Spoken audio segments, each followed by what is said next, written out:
on, y'all. Y'all know what time it is. Drams on deck. Today, we got something special up in here. Special in that this is a very well-known brand. Lagavulin 16 is in the building. Yes, sir. This thing right here is about at 43%.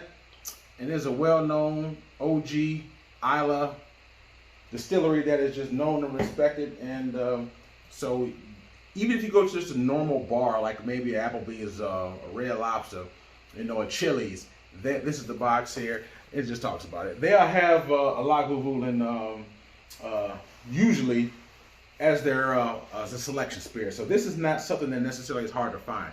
It's accessible. This particular bottle, I think I paid $85 for. So I mean, obviously, I think the age equates to the price as well.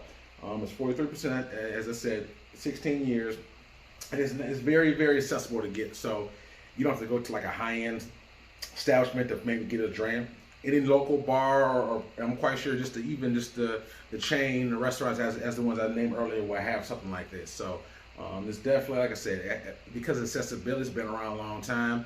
It's just, I mean, it has a cult following, similar to, you can say what you want, but you know, Jack Daniel's is probably one of the most well recognized whiskeys in the world. I mean, Johnny Walker is a well-known one. So in the Scotch world, this is something that's extremely well known.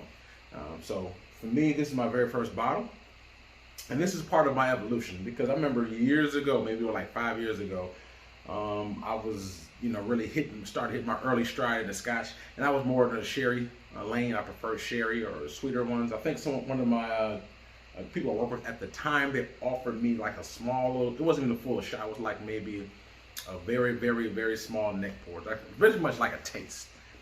And I remember I was turned off by that, because you know I was you know, still getting into scotches, but I didn't really venture yet off into the peated kind. There are certain entry-level peated whiskeys that I will say. I think the ones that I would suggest are probably the ones that have some sweetness and peat in it, you know.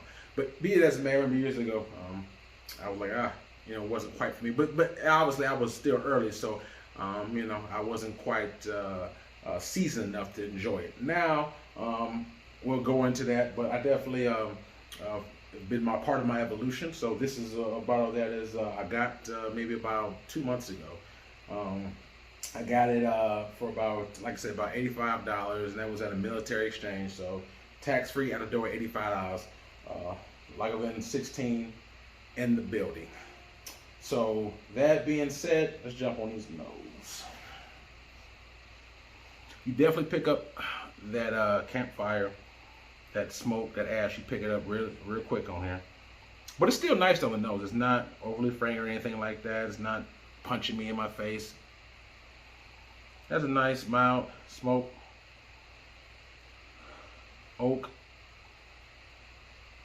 Pick up some, like a little ginger, a little spice. Believe it has a very nice, nice nose on it. If I can get the sweat off this glass right here. Yes, sir. Let me wipe that up for y'all. See, it's a little color on it. Has a nice amber, medium dark color to it. 16 years, so it's definitely not a youngin'. It's definitely had its time for growth. So 16 years. I don't know the exact oak. I'm thinking just oak cast, but here we go. Lagavulin 16 on deck. Let's see what this palate talking about.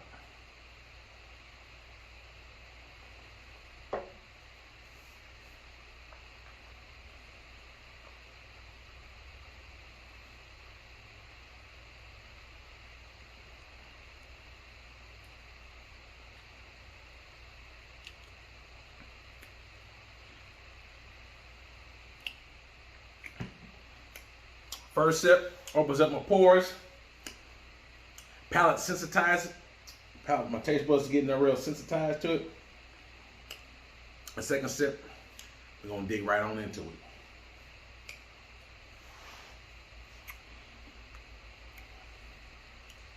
Wipe that sweat off. Whew, here we go.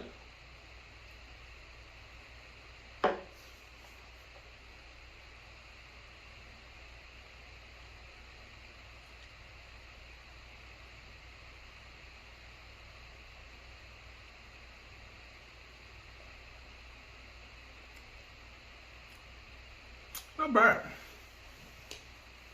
Has definitely a nice, smooth peat to it. It's definitely there. You definitely pick up the peat on the nose, on the palate. It's there. Like I said, it's very accessible. I don't pick up as much sweetness on this. I guess my wheelhouse is like the sweetened peat, so I like it where it has a nice softness of sweetness, whether it be sherry, vanilla, honey, sweet bourbon, or whatever it may be, and then it has a nice mixture of the peat as well. To me, that's some of the best, from my personal preference, the best ones. This one right here has it's more peat than sweet. It's not like a heavy, ridiculous, like unbearable peat, but it's more peaty than sweety, if that makes sense. So, I like the ratio to be, pretty close, sweet and peat. But this one, it could, I don't mind it being sometimes even slightly more peatier than sweet. This one, I don't pick up as much sweetness. I pick up the oak, campfire, the ash. Pick up, that's the main prevalent ones. And I pick up just a little bit of spice, whether it's like a nutmeg, ginger, or something like that. It's all. I mean, there's no burn to it. There's no bite. You definitely pick up the smoke. So the poke and the smoke is prevalent. So if you're not used to the smoke, it could definitely turn your taste buds out. Like I said, as I tried it years and years ago, I just wasn't ready or prepared at that point in time in my life for peated whiskey. Now I've grown so much since then. So I have a definitely acquired taste, as they say, to this type of spirit. If this suppose you just turned 21 and you only thing you've been drinking is Hennessy all your life, or Corona or something like that, the entry level stuff, or Crown Royal, and that's all especially if you mix it, and then you jump right from that to this, especially if you're not a smoker or something like that. I mean, it's probably going to be cultural. Our guy, you in your mind, you would think this is the worst thing you ever had in your life, and you probably would, think that all Scotch tastes the same and something like that. So I'm just definitely saying, so I would probably say someone who's slightly more seasoned probably would appreciate this more. You know what I'm saying? But that being said, let me take one more sip.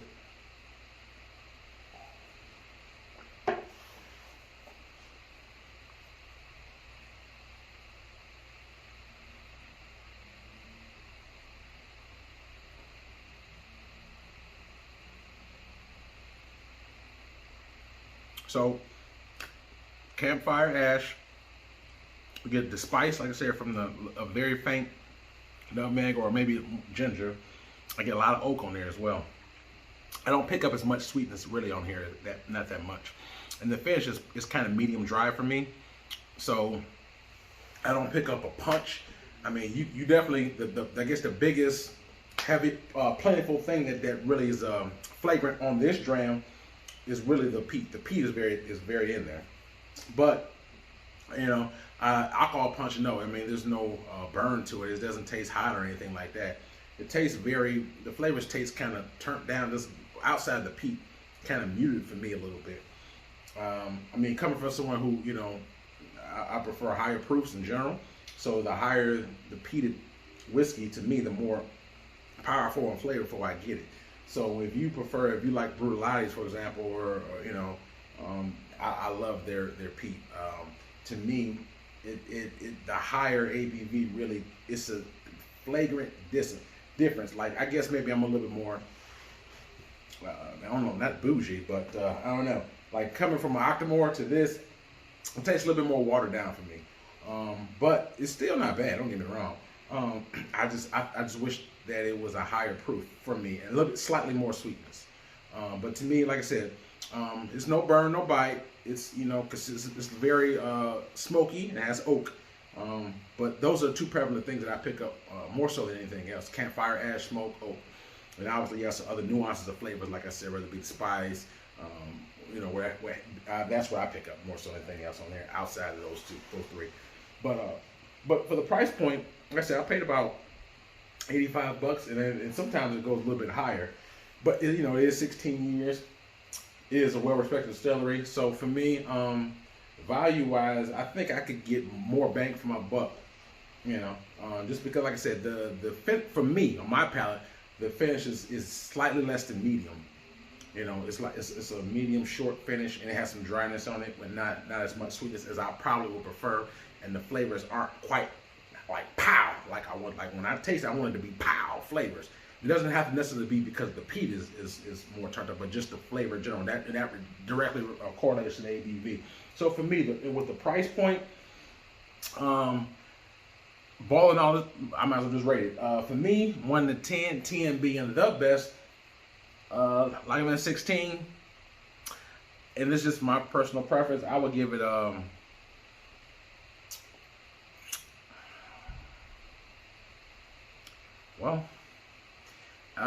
I give it on taste alone, I probably give it a 6.5. I think 6.5, 7 in that ballpark. I mean, and those because of the reason why. To me, I prefer it slightly more sweet. I would prefer the finish be a little bit longer. And like I said, to me the flavors aren't jacked up like as I would prefer. So for me, all in all, taste profile, I would give it maybe closer towards a 7. But when I factor in the price point, I mean, it's very available, so you don't have to worry about availability. You can get this all day, every day. So the only knock I would have outside of the flavors, like I said, it being a medium short finish, not higher ABV, not quite as sweet as I prefer. Outside of that, I think the price point, you know, like I said, it's not like, I'm not saying it's ridiculously or overpriced, but I do think that for me, I think this product would be justified if it was 60 or even 70 bucks as opposed to 90 bucks. So I think I'm gonna have to take another half notch down on the actual price because I think that I could get more bang for my buck. I get it 16 years, so, but I mean, if you figure a 16-year peated whiskey, it is, if we just base it on, and I hate to do this because there's certain whiskeys that are not, the non-age statement that you don't know how old it is, and I think sometimes we at least early on, I correlate the age with the price of how something should taste. So if something 18 years older, we just, or even in that ballpark, this is close enough that you would think that, okay, at 18 years, it's a grown man, it has big, bold flavors, and it should be this or it should be that. I've tried some 21 year, 18 years that was straight trash. And I've tried some whiskeys that was 4 or 5 years old that was the bomb, okay? So I definitely know that age does not tell its tale. It definitely does not. So if you're talking about, okay, well, what other 16-year peated Scotch are you going to get in this price point? Okay, if we're just judging it on age statement, then you can say contemporary 16 peated whiskeys price point, yes, it probably is good price. If we're just going to just leave it at this 1.6 and just leave it solely at that, and don't judge on nothing else but the age statement, then I could say, okay, that's a fair statement for a 16-year, but I judge it based off the taste. To me, taste is king. I don't give a damn if it's from the Islands, from the Space Side, Highland. I don't give a damn if it's from down the street, Arkansas. It don't matter to me. Taste is king, period. I don't care where it's from. So for me, you know, I just take the age statement out of the equation. I just think that I've had better whiskeys just on taste-wise than slightly for the price point. So, I mean, like I said, it's not, I'm really nitpicking at the price point because it's not like it's $150, like something that was just ridiculously overpriced. So I'm not gonna harp on that too much. I just think that it's slightly overpriced. That's just my personal opinion, but that's not enough for me to say, if you like this, to say not to get it. But I just think that it's probably $25 overpriced or maybe $30 overpriced. So like I said, taste profile it's a, you know, barely a 7. But all around, when I factor in the price and availability, because of the price point, this is just my personal opinion, all around, I'm gonna give it a 6.5 based upon that. I mean, the one good thing about it, those who are just in love with this, you won't have a hard time finding it. So that's one thing that you don't have to worry about. You know, you don't have to call around and say when you gonna get this shipment in, when's next this coming in, how many you have left. You don't have to worry about that. This, you can get this damn thing anywhere. So that's the good thing about it. So it's very, very available. It's respectable. For me, all around, I'm giving it a 6.5 based upon that flavors, like I said. And I think the fact that I actually tried, I've tried so many different other peated whiskeys, and I think, I'm gonna be honest, I think the Octomore really turned me out and made me a little bit bougie, because I'm telling you, once I tried that Octomore and I went back to this, it was just like, damn. Had I tried this first, before I tried the Octomore, I probably would tell you it's probably 7.5 or maybe even higher than that. Maybe more, probably not too much more than 7.5, but because it's still not sweet as I prefer. And like I said, I think the fish is a little bit more dry than I prefer. But I would probably give it a slightly higher score, but nothing you know, drastic. But, you know, coming from something like that to this, it's like it did it no justice. It's like if you used to eating filet mignon every day, you know what I'm saying, dry aged filet mignon steak every day.